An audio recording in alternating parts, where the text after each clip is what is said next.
माननीय सभापतींचे काम हे केवळ सभागृहातील मतदानाची मोजणी करणे एवढेच आहे असे वक्तव्य करून माननीय सभापती हे सभागृहामध्ये विविध संसदीय आयुधांच्या संदर्भात करीत असलेल्या कर्तव्यांबद्दल, निर्णयांबद्दल व एकूणच माननीय सभापती यांच्या सभागृहातील कामकाजाबद्दल अतिशय गंभीर अशी टीका टिप्पणी केल्याने माननीय सभापती व सभागृहाचा अवमान सभापती महोदय या ठिकाणी झालाय।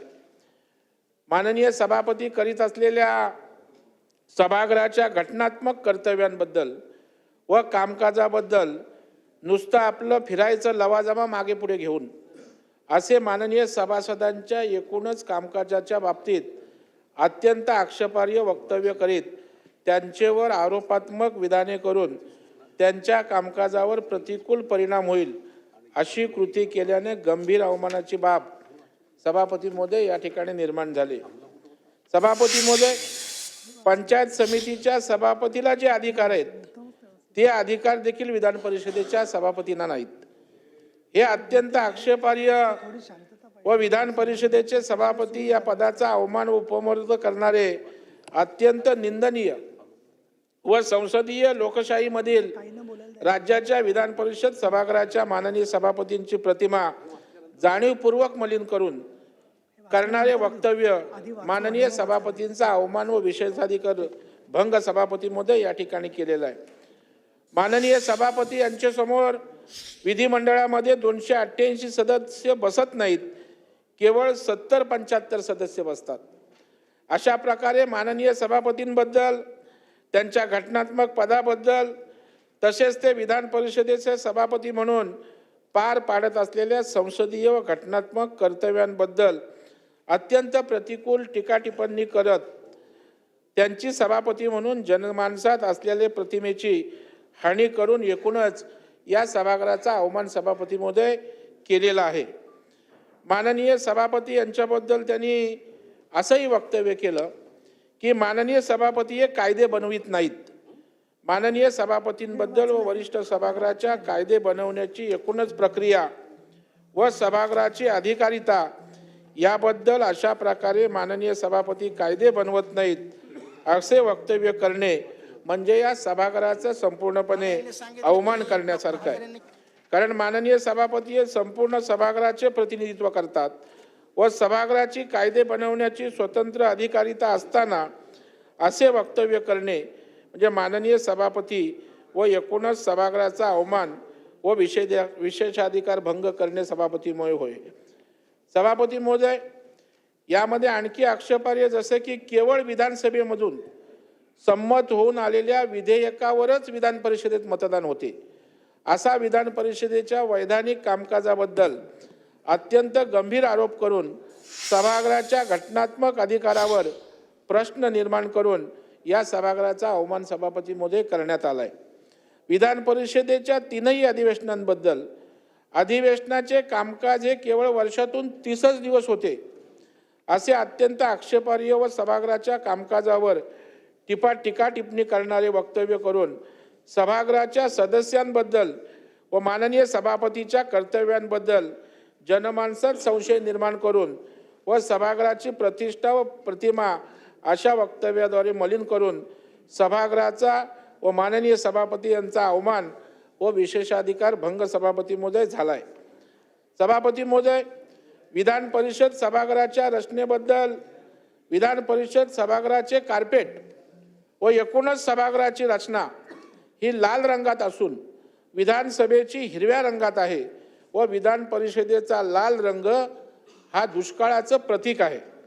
अशा प्रकारे एकूणच विधान परिषद सभागृहाच्या रचनेवर अत्यंत आक्षेपार्ह टीका टिप्पणी करून त्या रचनेला दुष्काळाचं प्रतीक ठरवूनच एकूणच विधान परिषद सभागृहाचा गंभीर असा अवमान आणि विशेषाधिकार भंग झालेला आहे। सभापती महोदय, अशा प्रकारे सूर्यकांत मोरे यांनी सर्व सन्माननीय विधान परिषद सदस्य, माननीय सभापती, महाराष्ट्र विधान परिषद सभागृह यांच्या कर्तव्याबद्दल व कामकाजाबद्दल विधान परिषद सभागृहाच्या रचनेबद्दल विधान परिषद सभागृहाचा कायदा निर्मितीच्या प्रक्रियेतील सभागृहाच्या अधिकारितेबद्दल व एकूणच विधान परिषद या घटनात्मक संस्थेबद्दल अत्यंत आक्षेपार्ह वक्तव्य जाहीर करून एकूणच सन्माननीय विधान परिषद सदस्य माननीय सभापती महाराष्ट्र विधान परिषद व विधान परिषद सभागृहाचा अवमान व विशेषाधिकार भंग केलेला आहे आणि म्हणून सभापती महोदय या ठिकाणी अशा प्रकारचा हक्कभंग मी आपल्याकडे मांडतोय। तो चौकशीसाठी त्या ठिकाणी पाठवून या ठिकाणी हंसराज सूर्यकांत हंसराव मोरे राष्ट्रवादी काँग्रेस शरद पवार गट यांच्यावर योग्य ती कारवाई करावी अशा प्रकारची मागणी मी या ठिकाणी सभापती महोदय या ठिकाणी करतोय। या संदर्भातली जी व्हिडिओ क्लिप आहे सभापती महोदय ती या ठिकाणी मी आपल्याकडे पाठवतोय।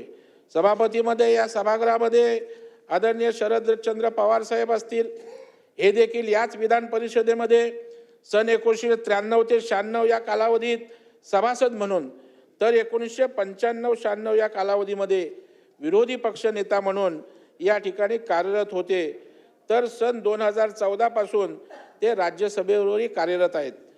श्रीमती सुप्रिया सुळे या देखील राज्यसभेमध्ये 2006 ते 2009 या कालावधीमध्ये सभापती होत्या।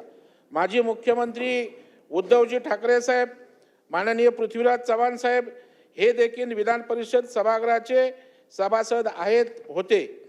राज्यसभेचं प्रतिनिधी म्हणूनच राज्याच्या विधान परिषदा या ठिकाणी सभापती महोदय कार्यरत आहेत। त्यामुळे आता आदरणीय शरदचंद्र पवार साहेब, सुप्रिया सुळे आणि राष्ट्रवादी काँग्रेस पक्षाचे प्रदेशाध्यक्ष आमचे शशिकांत शिंदे विधान परिषद सदस्य यांना देखील उडालेले बल्ब या ठिकाणी आपण म्हणायचं का? त्याच्यामुळे वेगवेगळ्या प्रकारचे आता मी काही उल्लेख न शिंदे साहेब करू शकत। हा सर्व प्रकार घडत असताना विधानसभेचे सदस्य रोहित पवार, अहिल्यानगर दक्षिणचे खासदार निलेश लंके व शिवसेना उद्धव ठाकरे गटाच्या सुषमा अंधारे या ठिकाणी उपस्थित होत्या। सभापती महोदय श्रीमती सुषमा अंधारे यांचे नेते माजी मुख्यमंत्री आणि विद्यमान विधान परिषद सदस्य श्री उद्धव बाळासाहेब ठाकरे यांनाही आक्षेपार्ह विधान लागू होतात का, अशा प्रकारचा सभापती महोदय या ठिकाणी प्रश्न आहे आणि सुषमा अंधारेंचं या संदर्भात काय म्हणणं राहील। त्यामुळे सभापती महोदय या सर्व लोकांनी उपस्थित असताना या ठिकाणी या कुठल्याही गोष्टीवर आक्षेप घेतलेला दिसत नाही।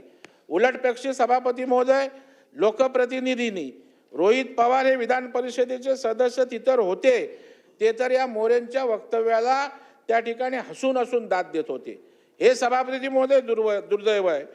विधिमंडळाच्या दोन्ही सभागृहाचे प्रतिनिधित्व करणाऱ्या लोकप्रतिनिधींसमोर लोकशाहीचं मंदिर असणाऱ्या राज्याच्या या सर्वोच्च अशा सभागृहाची प्रतिमा मलिन होत असताना त्यांनी त्यावर कोणताच आक्षेप घेतला नाही, ही फार मोठी शोकांतिका सभापती महोदय या ठिकाणी आहे।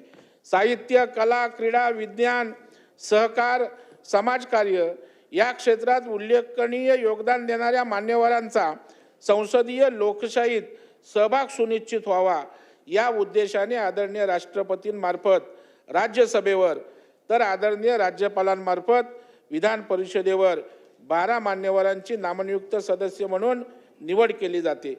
भारतीय राज्यघटनेतील ही तरतूद आदरणीय घटना निर्मात्यांनी जाणीवपूर्वक विचार मंथनाअंती आणि संसदीय लोकशाही व्यवस्थेला सर्वसमावेशक बनवण्याच्या उद्देशाने सभापती महोदय केली आहे। असे असताना नामनियुक्त सदस्यांचं उडालेले बल्ब, म्हाताऱ्या माणसातून निवडून गेलेले अशा शब्दप्रयोगाने अवहेलना करणे हे अत्यंत दुर्दैवी आणि संतापजनक सभापती महोदय आहे। एक प्रकारे ही वक्तव्य अथवा शेरेबाजी म्हणजे अमृत महोत्सवी वाटचाल पूर्ण केलेल्या भारतीय राज्यघटनेचा, त्यातील दूरदृष्टीपूर्ण तरतुदीचा घोर असा सभापती महोदय अवमान आहे। दैदिप्यमान वाटचाल असलेल्या अमृत महोत्सवी राजघटनेचा अशा प्रकारे अवमान करणाऱ्यांना सभापती महोदय या ठिकाणी शासन झालं पाहिजे। कारण सभापती महोदय जर या ठिकाणी इथले विधान परिषद सदस्य असतील, हे सभागृह असेल, किंबहुना आपण ज्या आसनावर बसल्या ते सभापती या विधिमंडळाचाच या ठिकाणी अपमान होणार असेल आणि त्यांच्यावर कारवाई जर होणार नसेल तर त्यांनी जी वक्तव्ये केलेत ती समाजामध्ये एक वाईट संदेश आणि या सभागृहातील सदस्यांप्रती सभापतींप्रती त्या ठिकाणी कुठल्याही प्रकारचा आदर सन्मान त्या ठिकाणी राहणार नाही आणि म्हणून आपल्या माध्यमातून या ठिकाणी यांच्यावर कारवाई झाली पाहिजे, अशी सर्व चौकशी करून फौजदारी गुन्हे दाखल झाले पाहिजे आणि कठोर अशी कारवाई करावी, अशा प्रकारचा हा हक्कभंग मांडत असताना मी आपल्याकडून अपेक्षा व्यक्त करतो.